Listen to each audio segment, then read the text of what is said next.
Salut à tous, salut à toutes, c'est Namia, j'espère que vous allez bien, en tout cas pour ma part, tout est plutôt chouette. Aujourd'hui la team, on se retrouve pour une toute nouvelle vidéo un peu débat, pour un peu parler du DCU, du DC Extended Universe, de leurs films, de leur univers, de comment ils sont en train de le gérer très catastrophiquement et du potentiel reboot grâce au film Flash. Parce que oui, j'ai une petite théorie qui vient de me tomber parce que j'ai vu une petite news concernant Aquaman 2 qui pourrait mine de rien changer la donne et nous donner un peu d'espoir en ce qui concerne cet univers en général, parce que très clairement, c'est le cas de le dire, cet univers il est pas du tout bien géré, on va pas se mentir. Avant que cette vidéo ne commence, n'hésitez pas à me dire en bas, là, maintenant, tout de suite, en commentaire, quel est votre avis en ce qui concerne les films de DC Comics, cet univers, ce DCU, qu'est-ce que vous en pensez? Est-ce que vous pensez qu'il est bien géré ou pas? N'oublie pas aussi de mettre un petit pouce bleu, de t'abonner à la chaîne YouTube si ce n'est pas déjà fait. Et sur ce, sans plus tarder, sans perdre une seule seconde de plus, let's go!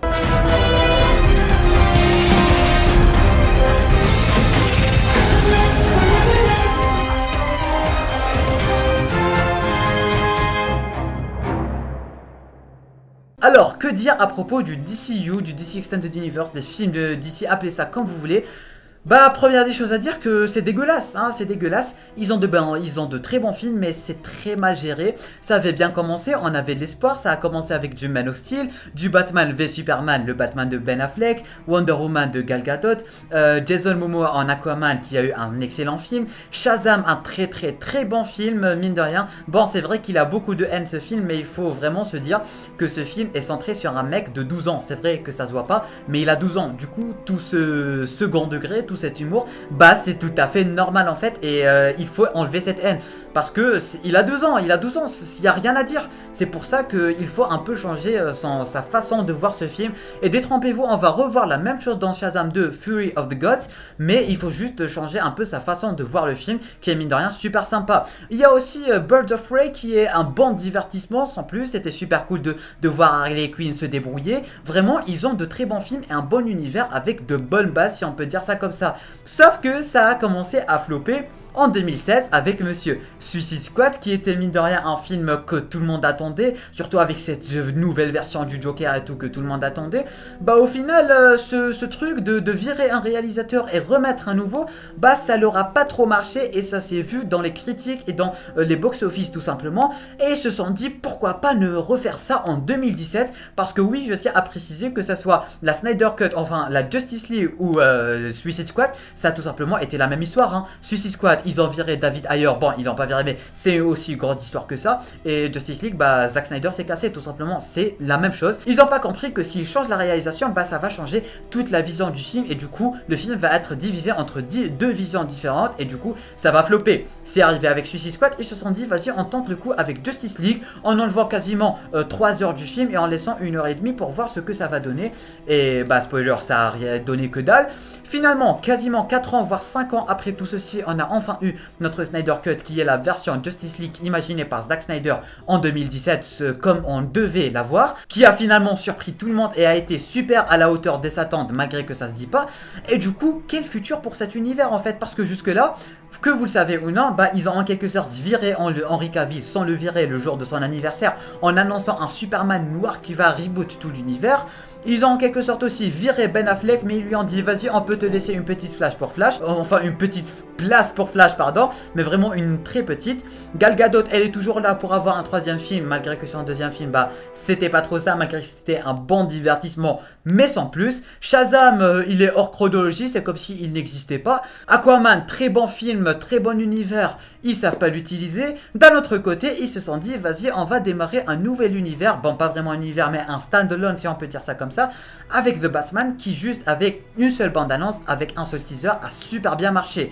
Si vous voulez me parler du Joker, bah désolé mais ça c'est pas le Joker, hein. Très clairement je vous le dis. Pourquoi le film a marché, me direz-vous? Bah ils ont tout simplement, ils se sont dit vas-y on va prendre beaucoup de faits réalistes, on va rajouter la société, la merde de la société, et l'ajouter à un personnage très connu de l'univers de DC Comics, parce qu'il y a beaucoup de gens qui s'amusent à changer leur photo de profil sur Facebook en mettant le Joker comme si c'était des Thug Life et tout. Du coup ils nous ont proposé une version du Joker totalement sortie nulle part.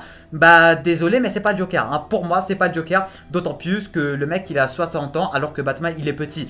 Elle est où la cohérence? Alors pour moi, ce n'est tout simplement pas le Joker, c'est pas l'origine du Joker et il a pas le caractère du Joker, très clairement. Du coup, un mec déboli par la société, tu peux prendre tout ce que tu veux, mais pas le Joker. Frérot, le Joker, c'est quelque chose de bien plus gros, c'est avant tout un symbole, c'est le prince du crime, c'est le plus grand antagoniste de toute l'histoire des méchants tout simplement. Alors ne va pas me cracher sur le Joker comme ceci. Ça reste un avis personnel, mais ça, c'est pas le Joker, c'est juste un Joker d'une autre timeline, si tu peux appeler ça comme ça. Du coup, tout ceci pour dire que DC Comics ont un bon univers, ça a bien commencé. Man of Steel, Batman v Superman, Wonder Woman, Shazam aussi, Aquaman, Flash qui devait sortir en 2017. Mais bon, tu auras compris, ils ont de bons délires. Sauf que ça a commencé à flopper avec Justice League ainsi que Suicide Squad.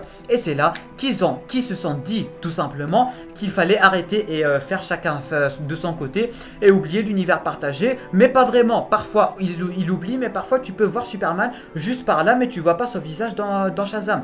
Et d'un côté, avec la sortie de la Snyder Cut, tout est bien qui finit bien. DC Comics a enfin retrouvé sa splendeur avec tous les fans qui étaient super contents parce que l'univers de Zack Snyder, on savait en quelque sorte les projets, ou plutôt on connaissait les projets de Zack Snyder avec un potentiel Justice League 2 et un Justice League 3 et on connaissait un peu tout, surtout après avoir vu la Snyder Cut qui nous a vraiment laissé sur notre faim. Warner a décidé de faire en sorte que la Snyder Cut ne soit pas canon et qu'il n'y ait pas d'univers de Zack Snyder.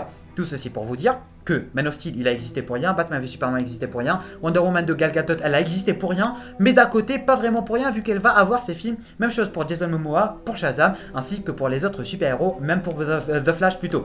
Et en ce qui concerne Cyborg, bah il est viré quoi, il en virait tout simplement. Alors la question qui se pose maintenant, qu'est-ce qui pourrait arriver à l'univers de DC Comics dans le cinéma qui se porte pas très bien, surtout que si on se met à comparer avec Marvel qui ont maintenant les 4 Fantastiques, les X-Men, qui ont réussi à fusionner leurs films avec leurs séries et faire vraiment un très gros univers, non pas uniquement cinématographique mais du côté de séries aussi, et du coup ça fait vraiment un rendu super cool, alors que d'un côté DC Comics ils ont de bons films mais ça s'arrête là, hein. Ils savent pas tout simplement gérer leur univers. Alors personnellement, ma seule attente et tout ce que j'attends, c'est que Flash de 2022, le fameux film Flashpoint avec Ezra Miller, soit il reboot l'univers une bonne fois pour toutes et le remette à zéro, soit il nous dit que l'univers de Zack Snyder est toujours d'actualité et ça s'arrête là, parce que jusque là on n'a pas d'univers et on peut pas appeler ça un univers. Il y en a parmi vous d'accord qui aiment Henry Cavill, qui aiment Ben Affleck, qui aiment Gal Gadot. Moi je suis le premier à les adorer, à les aimer, surtout après avoir eu notre fameux Justice League